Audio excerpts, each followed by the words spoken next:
Hello all welcome back to my channel.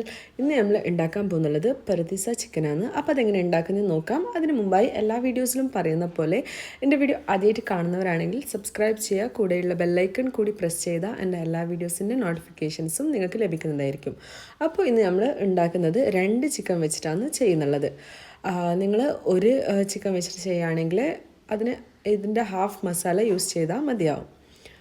അപ്പോൾ ആദ്യം നമ്മൾ നന്നായി കഴുകി വൃത്തിയാക്കി വരച്ചെടുക്കുന്നുണ്ട്. നന്നായി ഒന്ന് വരഞ്ഞെടുക്കാം.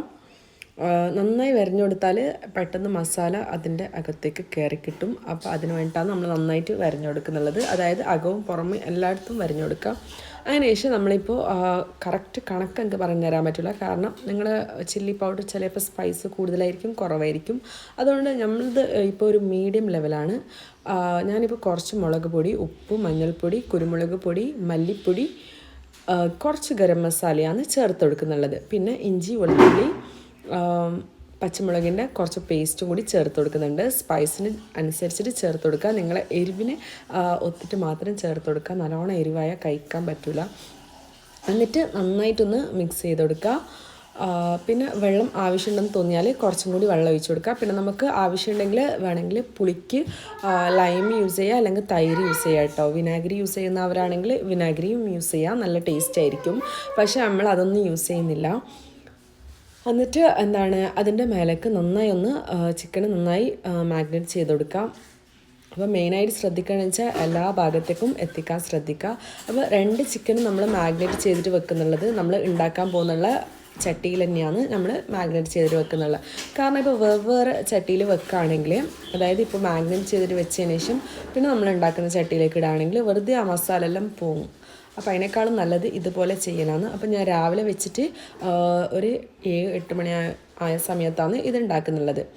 അപ്പോൾ അതിൻ്റെ മേലേക്ക് ഞാൻ ഒഴിച്ച് കൊടുക്കുന്നുള്ളത് തേങ്ങെണ്ണയാണ്, വെളിച്ചെണ്ണ. നിങ്ങൾക്ക് സൺഫ്ലവർ ഓയിൽ യൂസ് ചെയ്യുന്നുണ്ടെങ്കിൽ അത് യൂസ് ചെയ്യുക, ഇല്ലെങ്കിൽ പാം ഓയിൽ യൂസ് ചെയ്യുന്നുണ്ടെങ്കിൽ അത് യൂസ് ചെയ്യുക കേട്ടോ. അപ്പോൾ നമ്മളെ വീട്ടിൽ നമ്മൾ കോക്കനട്ട് ഓയിലാണ് യൂസ് ചെയ്യൽ. ഇപ്പോൾ കാണുന്നുള്ള നോക്കേണ്ട, കാരണം തണുപ്പൊന്ന് ഫ്രിഡ്ജിൽ നിന്ന് പുറത്തെടുത്തിട്ട് അതിൻ്റെ മേലൊക്കെ എണ്ണ ഒഴിച്ചിട്ടാകുമ്പോൾ പറ്റിപ്പോയതാണ്. പിന്നെ അതിലേക്ക് നമ്മൾ 2 ക്യാപ്സിക്കം, ഒരു സവോളയും കൂടി ചേർത്ത് കൊടുക്കുന്നുണ്ട്. ഇത്ര മാത്രം ചേർത്ത് കൊടുത്താൽ മതി. വേണമെങ്കിൽ പെപ്പർ കോൺസും കൂടി ചേർത്ത് കൊടുക്കാം, നല്ല ടേസ്റ്റ് ആയിരിക്കും. ജസ്റ്റ് ഒരു കടിക്കാൻ കിട്ടുമ്പോൾ ആ ഒരു ടേസ്റ്റ് കിട്ടും.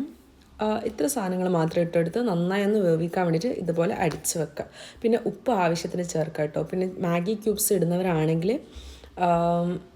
കുറേ ഉപ്പ് ചേർത്ത് കൊടുക്കേണ്ട ആവശ്യമില്ല. നമ്മൾ മാഗി ക്യൂബൊന്നും ഇടാറില്ല, എന്നിട്ടും ആ ഒരു പെർഫെക്റ്റ് ടേസ്റ്റ് കിട്ടുന്നുണ്ട്. ഇപ്പോൾ കാണുമ്പോൾ തന്നെ അറിയാൻ പറ്റും. പിന്നെ പൊറോട്ടയുടെ കൂടെ പത്തിരി, ടയർ പത്തിരി എല്ലാത്തിൻ്റെ ഒപ്പം കഴിക്കാൻ നല്ല ടേസ്റ്റാണ്. പിന്നെ അത് വെന്ത് വന്നതിന് ശേഷം നമുക്ക് കാഷ്യൂ പേസ്റ്റ്, അതായത് കാഷ്യൂനട്ടിൻ്റെ പേസ്റ്റ് ചെയ്ത് വെച്ചത് നമുക്കതിൻ്റെ മേലെ ഒഴിച്ചു കൊടുക്കാം. കാഷ്യൂവിൻ്റെ പേസ്റ്റ് ആയാലും പ്രശ്നമില്ല, ബദാമിൻ്റെ പേസ്റ്റ് ആയാലും പ്രശ്നമില്ല. അപ്പോൾ ഈ ഒരു പരുവത്തിൽ കിട്ടും. നല്ല ടേസ്റ്റാണ്. എല്ലാവരും ട്രൈ ചെയ്ത് നോക്കുക. ഇഷ്ടപ്പെട്ടാൽ കമൻറ്റ് ചെയ്യുക. അപ്പോൾ ഇന്നത്തെ വീഡിയോ ഇത്രയേ ഉള്ളൂ. അപ്പോൾ ലാസ്റ്റ് ഒരു അലങ്കാരത്തിനായിട്ട് ജസ്റ്റ് ഒന്ന് മല്ലിയിലയും കൂടി വിതറിക്കൊടുത്താൽ മതി. അപ്പോൾ താങ്ക്സ് ഫോർ വാച്ചിങ്.